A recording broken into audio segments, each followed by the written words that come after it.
Assalamualaikum warahmatullahi wabarakatuh. Waalaikumsalam warahmatullahi wabarakatuh. Alhamdulillahirabbil alamin. Wa bihi nasta'in 'ala umuri dunya waddin. Wassalatu wassalamu ala asyrofil anbiya'i wal mursalin wa ala alihi wa sahbihi wa man da'a bi da'watihi ila yaumiddin.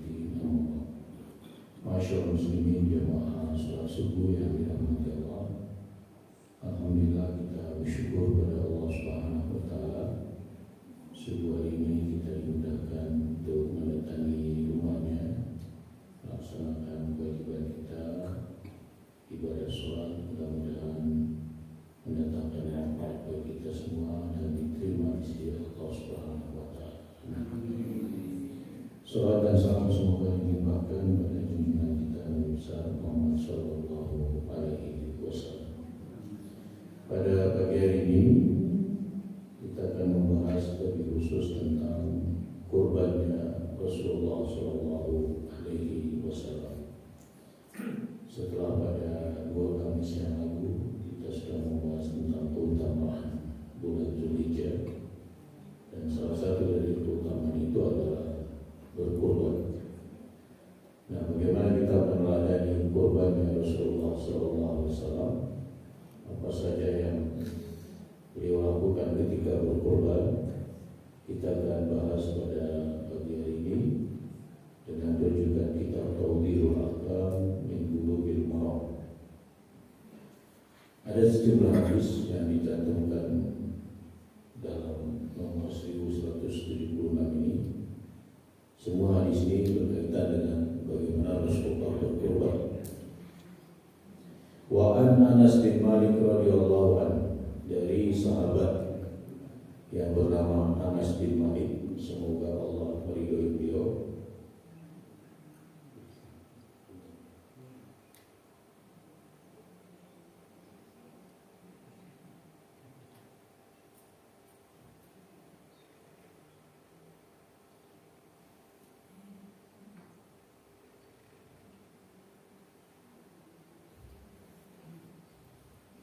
Anna Nabiya sallallahu alaihi wasallam kana yudahi bi kabshain amlahain aqranain. Adalah Nabi sallallahu alaihi wasallam berkurban dengan 2 ekor kibas atau 2 ekor domba yang keduanya berwarna putih garam dan keduanya bertanduk. Jadi kedua hewan kurban Nabi bertanduk. Wa yusammi wa yukabbir wa yadau rijlahu ala sifaihi. Dan ketika Nabi menyembelihnya, beliau membaca bismillah dan mengucapkan takbir Allahu Akbar, seraya meletakkan kakinya di atas leher dari hewan kurban itu ketika akan menyembelih. Wa fi lafzin zabahuma biyadihi. Dalam redaksi yang berbeda, Nabi menyembelih sendiri hewan kurbannya. Hadis muttafaqun alaih. Jadi dalam hadis ini disebutkan bahwa Nabi pernah berkorban dengan 2 ekor domba, dan pilihan warna Nabi adalah putih garam dan dombanya bertanduk. Di sini juga disebutkan sebelum Nabi menyembelih, beliau membaca bismillah Allahu Akbar. Ini satu hadis ya. Tapi masih berkaitan dengan hadis ini, ada penjelasan lain tentang 2 ekor hewan kurban Nabi itu. Wa fi lafzin saminain wa li Abi Awana fi sahih thaminain.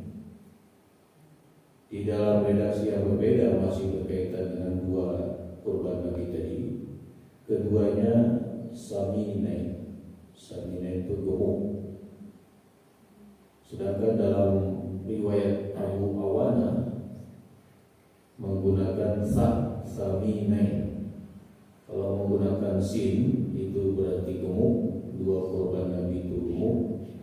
Kalau pakai sa itu berarti mahal. 2 kurban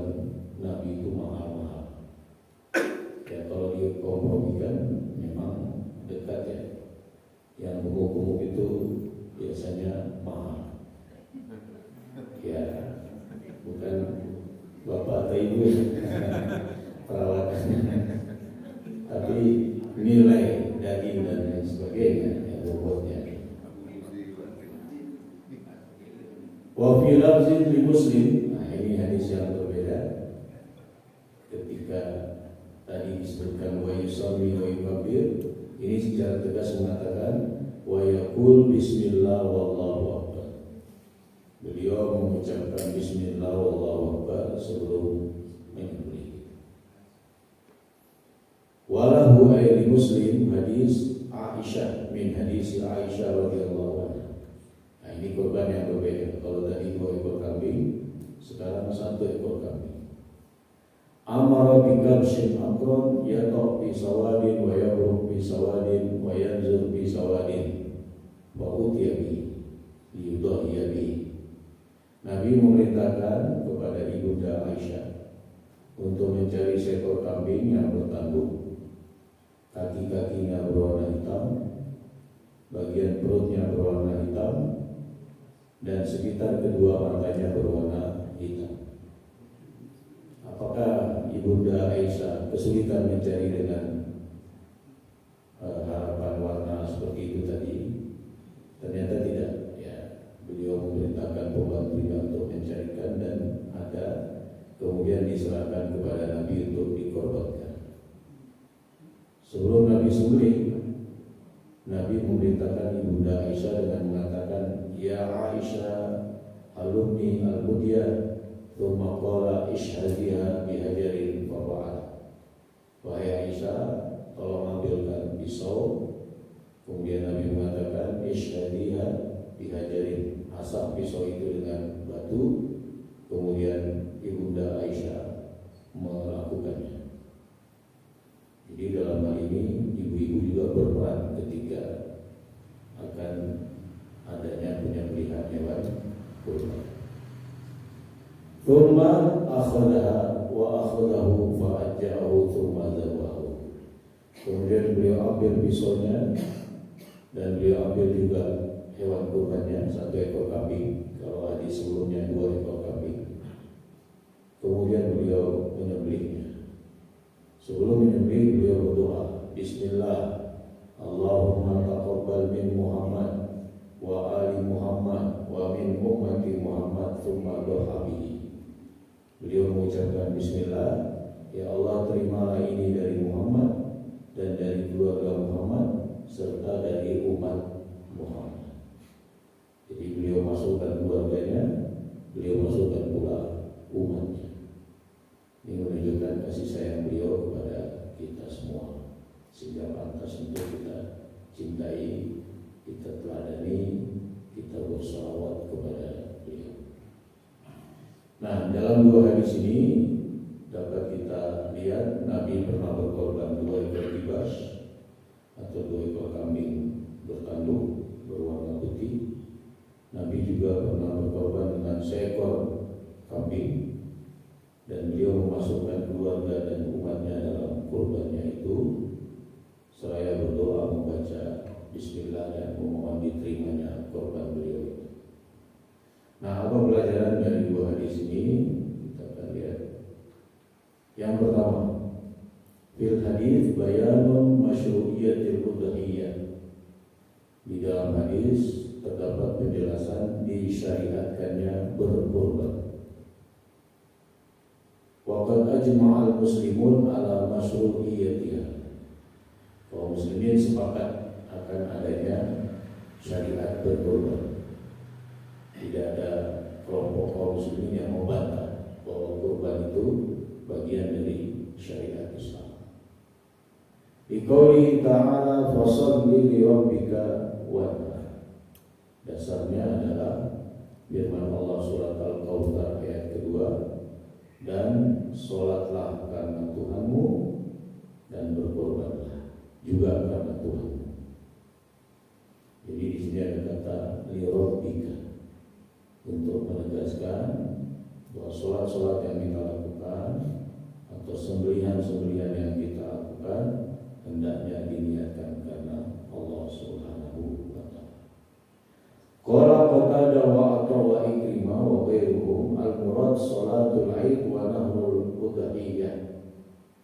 Berkata Qatadah, Atha dan Ikrimah serta yang lainnya, ini para tabi'in, bahwa yang dimaksud dalam ayat washolli li rabbika wanhar itu sholatnya sholat id, wanharnya itu berkorban setelah sholat Idul Adha.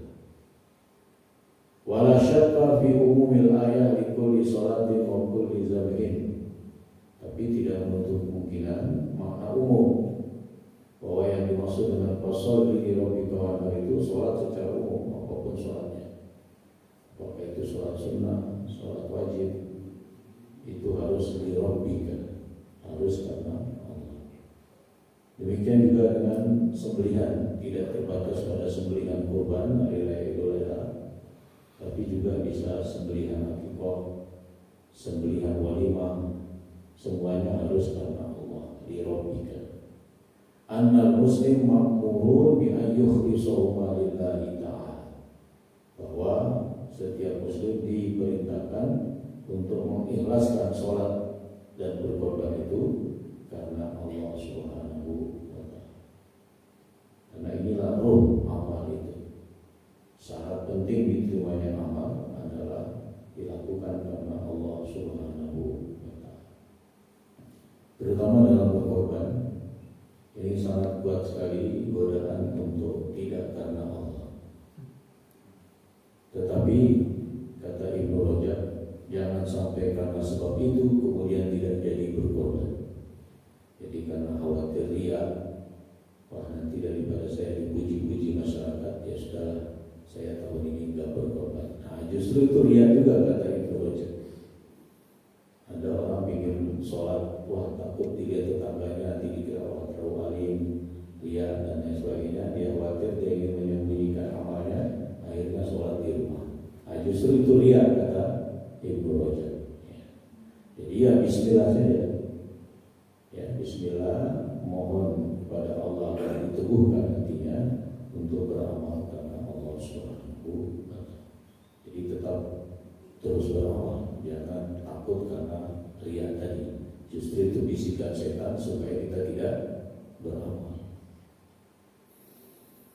Nah, jadi dalam penjelasan nomor 1 ini, washolli li rabbika wanhar itu bisa bermakna khusus, yaitu sholat Idul Adha dan berkorban setelah sholat. Bisa bermakna umum, seluruh macam sholat dan seluruh macam sembelihan. Semuanya karena Allah Subhanahu wa ta'ala. Yang kedua, istihbab istihsan al-udhiyah wa istismanuha wa an takuna bi ahsanil alwan. Anjuran membaguskan kurban, memilih kurban yang gemuk dan seyogyanya, ya, dianjurkan yang warnanya bagus, ya enak dipandang lah kira-kira. Wa takunu min jinsil ghanam wa min naw'i zukuri minha. Sebaiknya yang kambing, jenis kambing. Karena Nabi selalu berkorban dengan kambing. Namun secara umum kata para ulama, yang paling utama itu dari sisi besarnya, onta atau kemudian sapi atau kemudian kambing. Kemudian yang pejantan, wa min naw'i zukur, walaupun boleh dengan betina ketika tidak ada pejantan.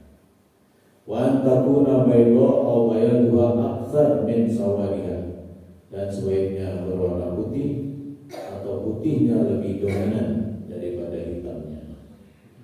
Wa antakuna qarna li anna dzalika dalilul quwwah, sebaiknya yang bertanduk, karena kalau hewan itu bertanduk menunjukkan kekuatannya. Fahadha huwal afdal wa illa fayujzi'u ma qala. Ini yang utama, ini yang afdal. Itu tadi yang gemuk, kemudian dari jenis kambing, walaupun di sini ada perbedaan, ya. Mana yang besar itu yang bagus, ya. Itu yang afdal.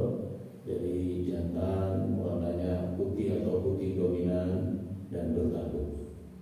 Kalau tidak seperti itu, maka boleh digunakan untuk berkorban selama tidak ada 4 hal. 1, satu pincang, kemudian dua sakit, tiga matanya buta sebelah maupun kedua-duanya, yang ketiga terlalu kurus sampai tidak ada sum-sumnya. Itu larangan dalam hewan kurban 4 perkara. Yang ketiga, wa minal alwan al-mustahsina fil adhahi an takuna qawaimuhu wa batnuhu wa ma haula ainaihi aswad wa baqiyatuhu abyad. Warna yang bagus berdasarkan hadis tadi ya, dalam berkorban, kaki-kakinya hitam, bagian perutnya hitam, dan sekitar kedua matanya hitam, selebihnya putih. Ada nggak kambing seperti itu di sekitar Purwokerto? Ya, itu model warna korban Nabi yang diminta kepada Ibu Aisyah untuk dicarikan, dan alhamdulillah ketemu ya. Tapi kalau tidak ada seperti itu persis, minimal putihnya lebih lebih. Kalau nggak ada, bagaimana kalau hitam semua? Ya nggak apa-apa juga, itu kan afdoliyah. Nanti kambingnya agak agak minder ya. Saya sudah di kambing hitam kan nggak dikorban ya. Sudah jadi kambing hitam kok nggak dipakai korban. Wal abyad huwa al-amlah alladhi launuhu syabihun bil launil. Putihnya putih garam, putih yang mirip dengan warna garam. Dari garam yang belum diproduksi, garam yang sifatnya masih asli, sehingga tidak terlalu putih betul. Itu dari sisi warna, sifatnya afdoliyah. Kenapa yang dijelaskan hanya kambing saja? Ya karena Nabi berkorban dengan kambing. Yang keempat,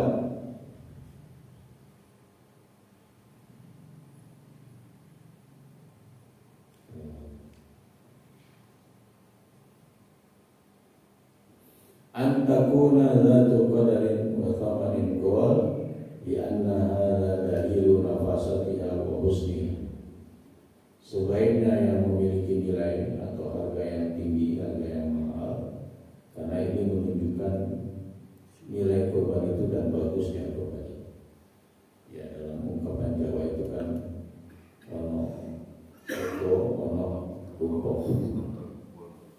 Ya jadi disesuaikan dengan kemampuan kita. Wa antakuna samina li annahu aktsaru manfaatin wa istifadatin madiyatin wa ma'nawiyatin biha. Dan sebaiknya yang gemuk karena lebih banyak manfaatnya baik secara materi maupun secara maknawi. Ya secara logika memang dengan hewan kurban gemuk, dagingnya juga lebih banyak sehingga bisa lebih banyak dibagikan ke orang-orang yang menerimanya, baik sebagai sedekah maupun sebagai hadiah. Yang kelima, ini penting. Inna ihtiyarul udhiyah karimatun wa thayyibatun huwa min ta'zimi sya'airillah. Memilih hewan kurban yang bagus, yang mahal tadi, yang gemuk tadi, itu bagian dari mengagungkan syiar Allah. Jadi ternyata mengagungkan syiar Allah itu bukan saat sembelihnya aja, atau bukan saat dibagikannya daging-dagingnya itu. Jadi seluruh rangkaian dalam rangka menegakkan Idul Adha berkorban itu ternyata masuk kategori mengagungkan syiar. Jadi yang survei dia dalam rangka mengagungkan syiar Allah, yang menentukan ini yang bagus ya. Kemudian menyiapkan transportasi atau bernegosiasi atau apapun yang dilakukan hingga terwujud hewan kurban, kemudian disembelih dan dibagi-bagikan, semuanya itu rangkaian dari mengagungkan syiar. Jadi dalam pikiran kita kaum muslimin, Idul Adha itu adalah menegakkan syiarnya Allah, bukan sekedar membeli kemudian bagi-bagi daging, tapi ini bagian dari syiar Allah. Allah berfirman, wa may yu'azzim sya'airallah fa innaha min taqwal qulub.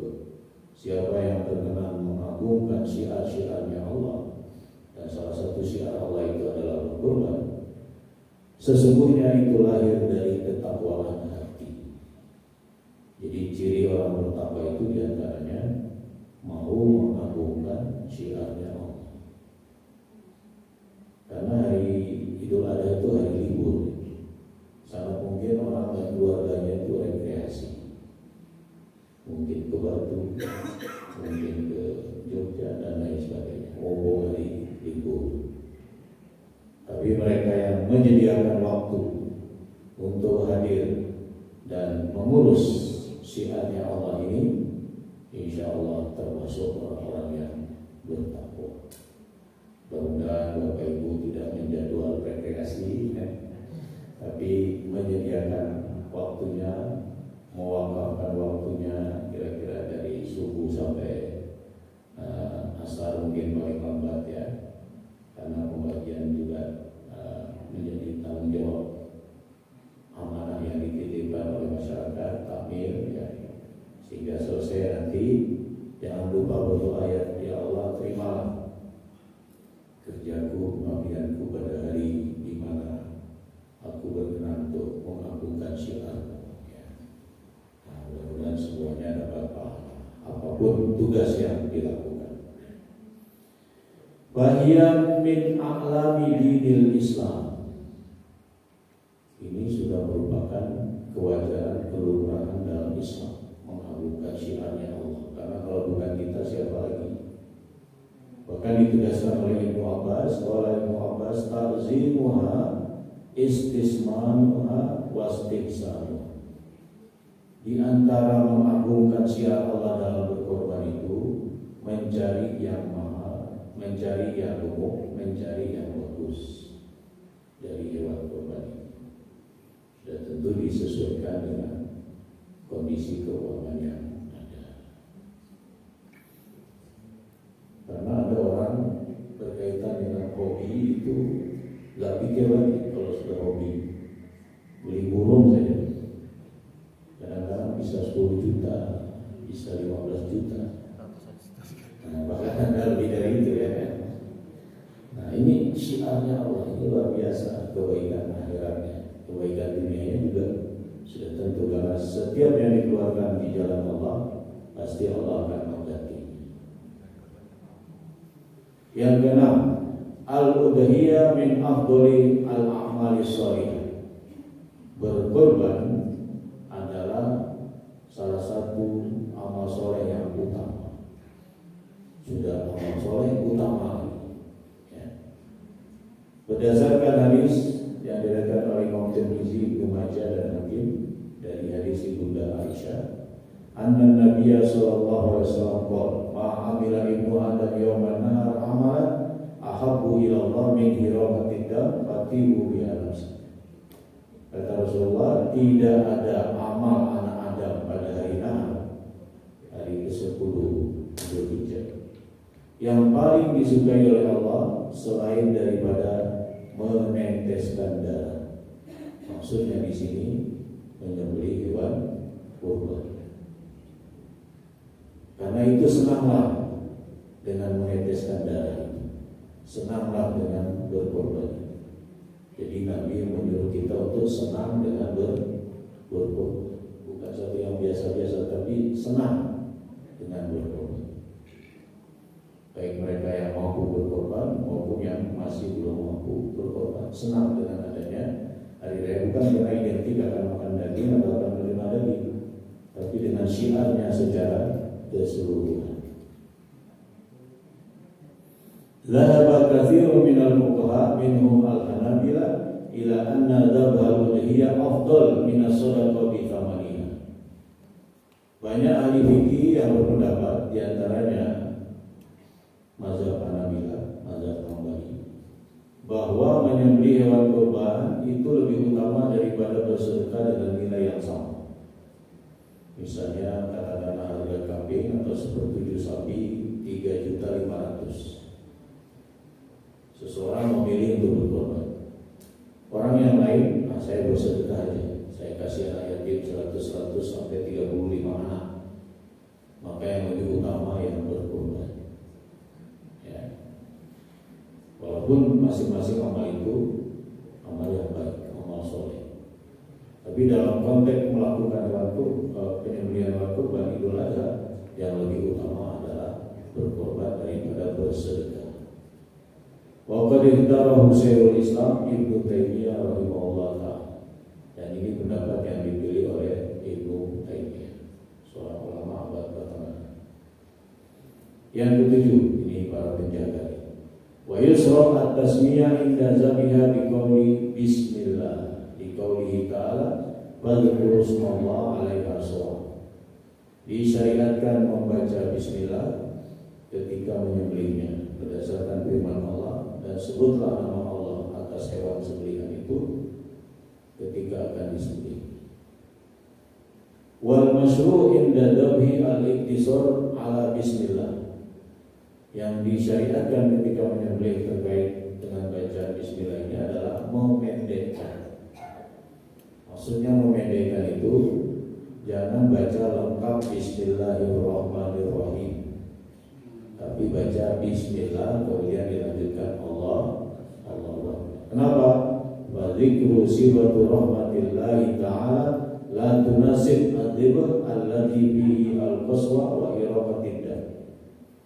Kenapa tidak dianjurkan menyempurnakan bacaan bismillah? Cukup bismillah saja, diperpendek. Karena menyebut sifat rahmatnya Allah, Ar-Rahman Ar-Rahim, itu tidak pantas dalam perbuatan menyembelih yang mengandung makna kekerasan dan meneteskan darah. Jadi itu sebabnya kata para ulama. Kenapa tidak bismillahirrahmanirrahim? Karena kedua nama Ar-Rahman Ar-Rahim itu yang terkandung di dalamnya kasih sayang Allah, ya, tidak cocok dengan perbuatan menyembelih. Jadi jaga, harus tahu. Yang kedelapan, wa qawlu bismillah inda dhabhi wajibun inda al-a'immati thalatha Abi Hanifah wa Malik wa Ahmad liqaulihi ta'ala wa la ta'kulu mimma lam yadhkur ismallahi alaihi wa innahu la fisqun. Mengucapkan bismillah ketika menyembelih hukumnya wajib menurut 3 imam mazhab, Imam Abu Hanifah, Imam Malik, dan Imam Ahmad. Berdasarkan firman Allah, janganlah kalian makan sembelihan di mana tidak disebut nama Allah, karena sesungguhnya itu adalah fasik.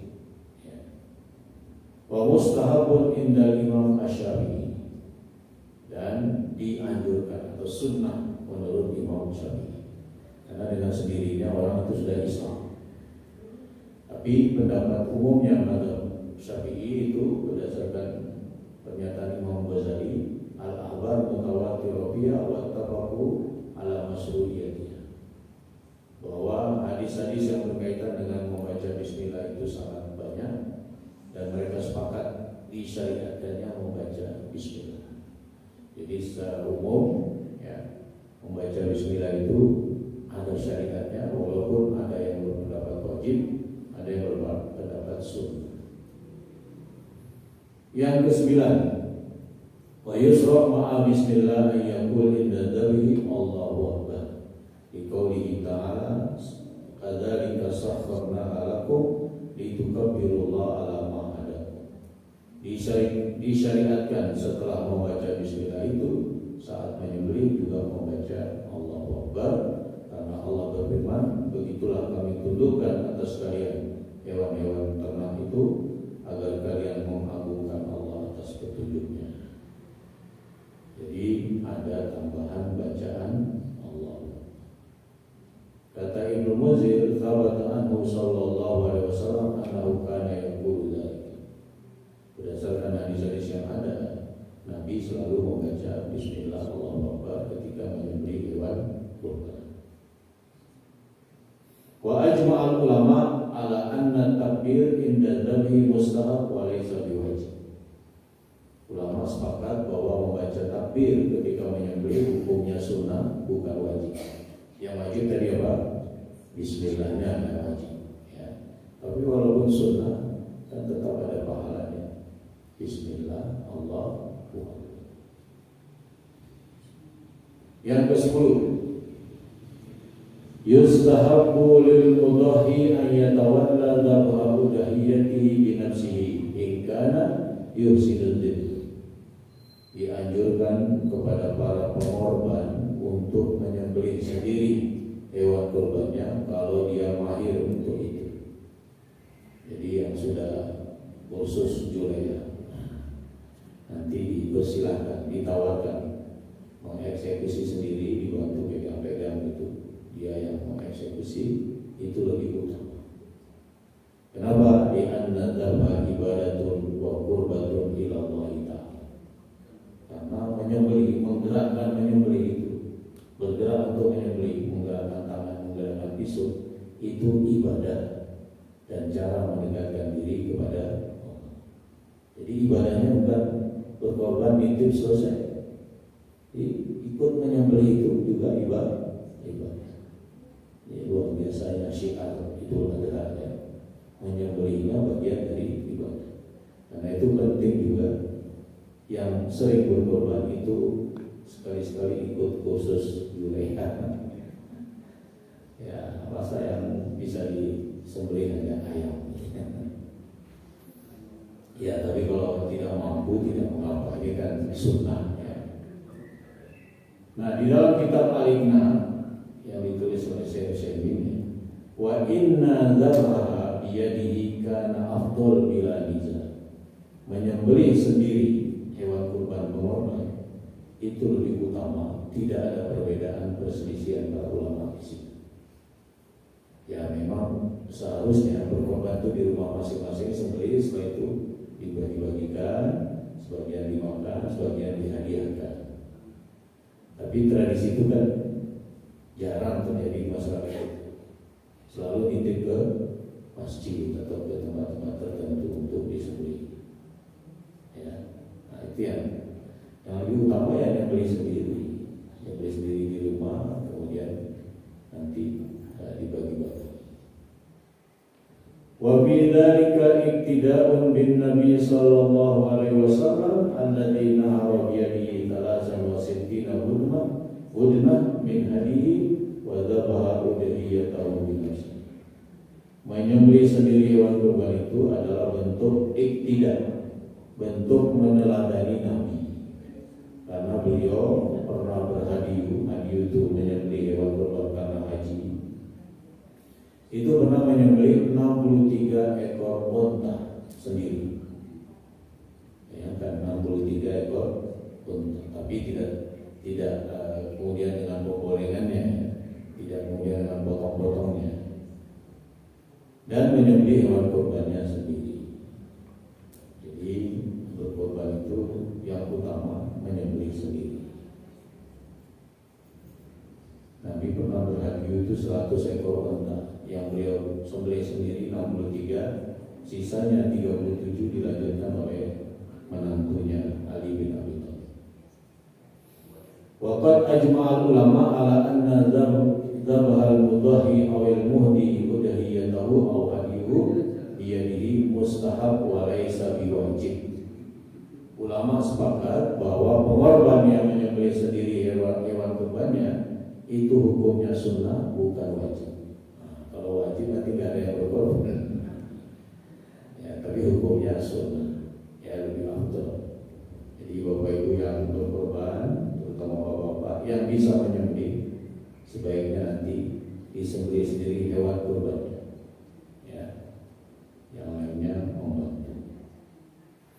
Yang ke-11, wa illam yatawalla dzabhahu biyadihi fal afdal ayyahdur inda zabi. Nah ini, kalau tadi yang utama itu menyembelih sendiri, kalau nggak mampu, anjuran berikutnya adalah menghadiri. Nah, menghadiri hewan kurbannya ketika disembelih. Apa dalilnya? Berdasarkan perintah Nabi kepada Fatimah, putri beliau, uhduri udhiyataki yughfaru laki bi awwali qatratin min damiha. Wahai Fatimah, hadiri penyembelihan hewan kurbanmu, karena Allah akan ampuni kesalahan dan dosamu sejak tetesan darah yang pertama mengalir dari hewan kurban. Jadi kalau nggak mampu menyembelih sendiri, hadir. Ya. Kalau tidak ada uzur. Atau dalil yang lain dalam hadis Ibnu Abbas, ketika Nabi menyampaikan kepada para sahabat, "Uhduruha idza dzabhtum fa innahu yughfar lakum inda awwali qatratin min damiha." Hadirilah oleh kalian hewan sembelihan kalian, karena sesungguhnya Allah akan mengampuni dosa kalian sejak tetesan darah pertama dari hewan kurban. Jadi di sini dianjurkan untuk apa? Menghadiri. Maka takmir punya gawe baru, mengundang seluruh pengorban untuk menyaksikan. Ketika giliran hewan kurbannya, siapa 7 orang itu misalnya, dipanggil dengan pengeras suara, Bapak A, Bapak B mohon mendekat untuk menyaksikan karena ini sunnah. Nabi memerintahkan putrinya dan memerintahkan para sahabat untuk menyaksikan sembelihan hewan. Tapi kalau takut darah ya menyaksikan dari jauh. Kalau takut melihat proses penyembelihan itu ya lihat dari jauh, tapi paling tidak lihat menyaksikan. Nah, yang lain-lainnya kasih kesempatan yang berkorban dulu untuk melihat. Kira-kira diundang nggak para korban yang menitip? Ya, ketika menitip nanti diundang. Di samping nggak perlu repot-repot kalau ada bagian pengorban itu kan nanti dibawa sendiri maksudnya gitu kan. Jadi mengurangi tenaga panitia kan. Tapi sudah tentu tetap amanah itu nanti ditunaikan sekalipun tidak hadir. Kemudian sunnah berikutnya istihbab azab bi alatin hadatin bi qauli istahidiyat wa fa'al. Anjuran menajamkan pisau ketika akan menyembelih berdasarkan perintah Nabi kepada Ibunda Aisyah, tajamkanlah pisau dengan batu. Maka Ibunda Aisyah menajamkan. Kenapa? Wali an-nabi dalika wahatun lidabiyati bisurati zahuki ruhiyah. Karena dengan tajamnya pisau itu menyegerakan matinya hewan kurban.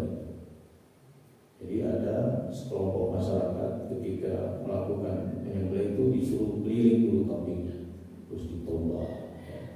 Bahkan ditombak berkali-kali sebagai ungkapan kesenangan kegembiraan mereka.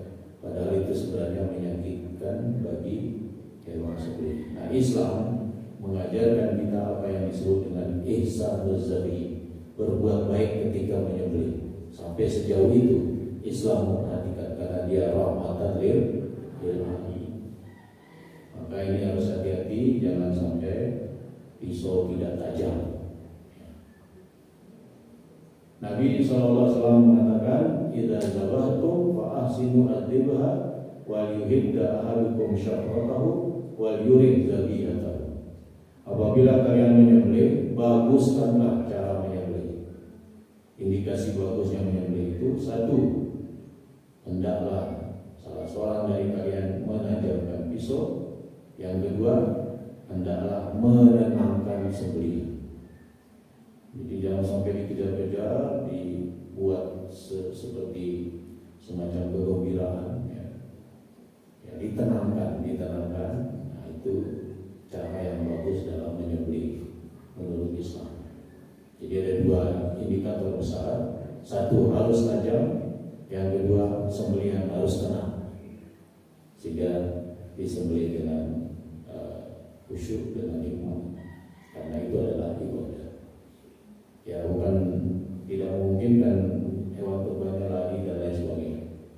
Karena itu perlu ada tim yang menenangkan supaya siap untuk disembelih. Sunnah yang lainnya, wa yustahab ija'u ma yudbahu minal waqar wal ghanam wa nahwihima ala janbiha al-aisar wa hamalahu ala al-ala biquwa wa isra'il qati wa an takuna muwajjihatan ila qiblah. Dianjurkan membaringkan hewan kurban itu, baik sapi maupun kambing atau yang lainnya, ke sebelah kirinya. Kemudian segera mengeksekusinya dan dianjurkan untuk menghadap kiblat.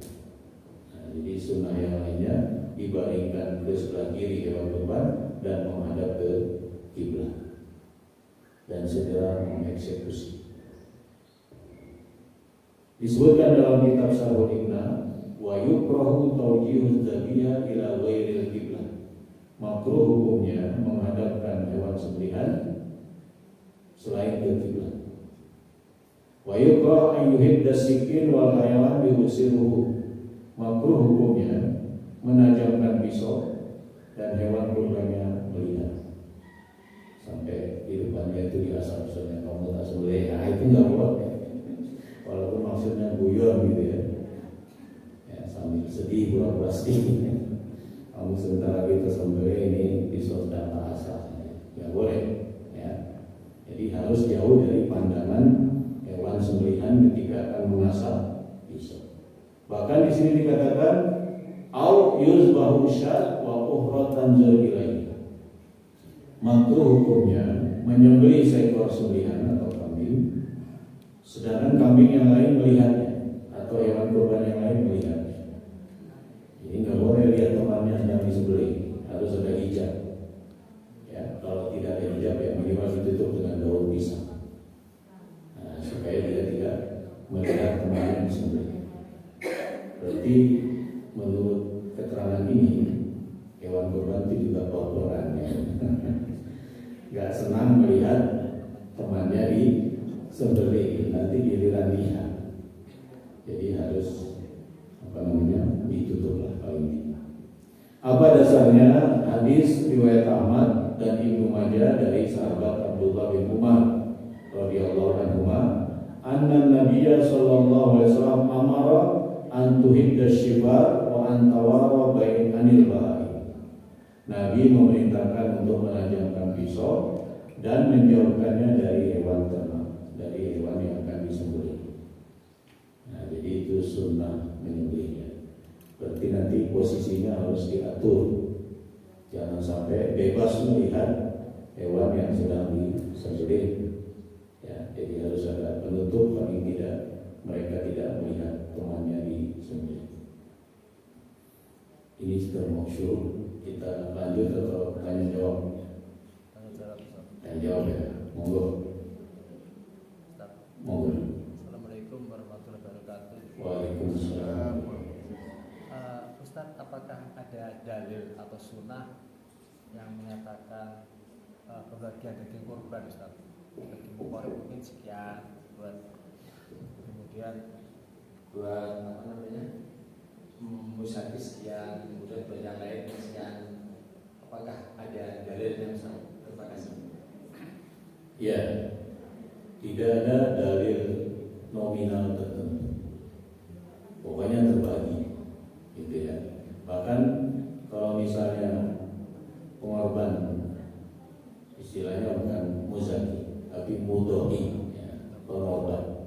Ya. Kalau pengorban misalnya ingin menyerahkan semua juga boleh, ya. Tapi dianjurkan karena ini daging hasil ibadah, ya, bukan daging yang sehari-hari dibeli di pasar. Itu beda ya. Daging dengan hasil ibadah dengan daging yang dibeli sehari-hari juga disembelih, sama disembelih, tapi bukan dalam rangka ibadah. Nah, konsumsinya sama-sama konsumsi. Yang satunya konsumsi daging dari hasil ibadah, yang satu konsumsinya daging harian yang disembelih untuk konsumsi biasa. Nah, karena itu dianjurkan juga pengorban itu makan.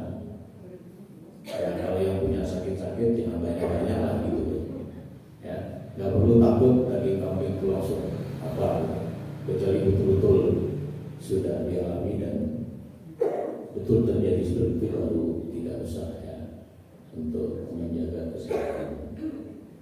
Jadi nggak ada nominal tertentu harus sepertiga, tapi paling tidak pengorban ada, kemudian kaum fuqara dan masakin itu yang paling utama, kemudian boleh kerabatnya atau tetangganya yang kaya sebagai hadiah. Jadi kalau kepada fakir miskin itu sebagai sedekah. Ya, jadi pembagiannya tidak ada nominal tertentu, harus pas dibagi tiga misalnya. Dari 100 kilo daging pengorban misalnya dapat 33 kilo, disedekahkan 33 kilo, kemudian diberi sebagai hadiah kepada kerabat, kepada tetangga, kepada teman, 33 kilo, 1 kilo untuk takmir. Nggak ada pembagian seperti itu. Tapi paling tidak ada pembagian sesuai dengan kebutuhan masyarakat. Kalau lebih banyak bagi miskinnya ya perbanyaklah untuk mereka. Ya. Karena namanya berkorban itu kan sudah semuanya karena Allah. Adapun kalau diberikan sebagai bagian dari daging itu, ya karena dagingnya berbeda, dagingnya itu hasil ibadah. Kira-kira gitu. Ya, ada pembagian khusus nominal tertentu, tapi boleh dibagi pada semua, sekalipun dia kaya boleh. Ada lagi? Iya.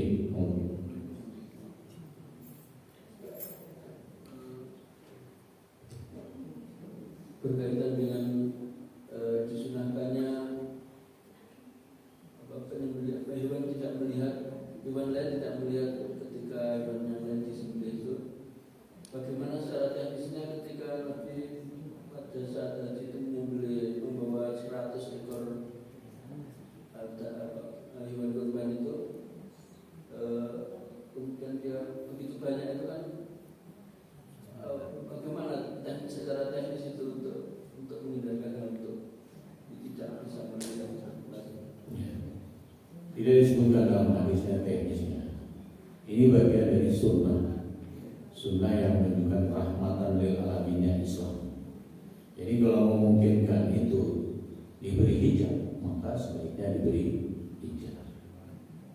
Ya. Karena bisa jadi dengan melihat keadaan seperti itu hewannya stres. Mungkin nggak hewan itu stres. Kalau kita lihat di televisi itu kan ada yang lari nabrak kaca, nggak mau dikorbankan. Gitu. Ya, saya kira bisa saja. Makanya tadi ada anjuran dalam hadis menenangkan. Nah, tidak melihat itu bagian dari menenangkan hewan. Nah, kalau onta itu memang berdiri ya, dia tuh nyembelihnya langsung berdiri itu sambil berdiri. Karena untuk merebahkannya itu memang butuh proses yang lama kalau harus direbahkan. Jadi khusus onta itu sambil berdiri dengan pisau atau pedang yang tajam dieksekusi. Ya, jadi tidak ada keterangan bagaimana hewan itu dihindari, karena itu pun sifatnya sunnah saja, sifatnya sunnah. Tapi walaupun sunnah, kalau memungkinkan sebagai bagian dari menenangkan hewan, dihijab minimal dengan daun pisang. Ya. Saya kira ngomong lagi, ibu-ibu ada. Jadi ingat doanya tadi ya. Ya Allah, terimalah ini dari, katakan sebut namanya, dan dari keluarga yang bersangkutan. Jangan masukkan ke umat Nabi Muhammad, itu khusus untuk Nabi Muhammad ya. Jadi kita yang berkorban boleh untuk dirinya dan keluarga. Jadi semua keluarganya masuk, yang sudah meninggal pun masuk memperoleh pahala. Nah, ketika yang berkorban itu sudah berniat berkorban dari sekarang, maka nanti maghrib hari Selasa tanggal 27 Mei masuk 1 Zulhijjah maghribnya, itu hindari memotong kuku, hindari memotong rambut secara sengaja. Ya, sebagai bentuk ketaatan sampai nanti disembelihnya. Sedangkan yang diikutkan, istrinya diikutkan, anaknya diikutkan dalam korban itu boleh motong rambut, boleh motong kuku.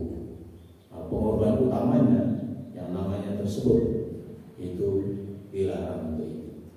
Ya, sebagian besar dari mengatakan kuku hewan atau bulu hewan. Ya, itu tidak lazim menurut saya. Yang lazim tidak pengorbannya, manusianya. Baik, Bapak dan Ibu, itu tadi berkaitan dengan bagaimana Nabi berkorban dan penjelasan tentang korban itu.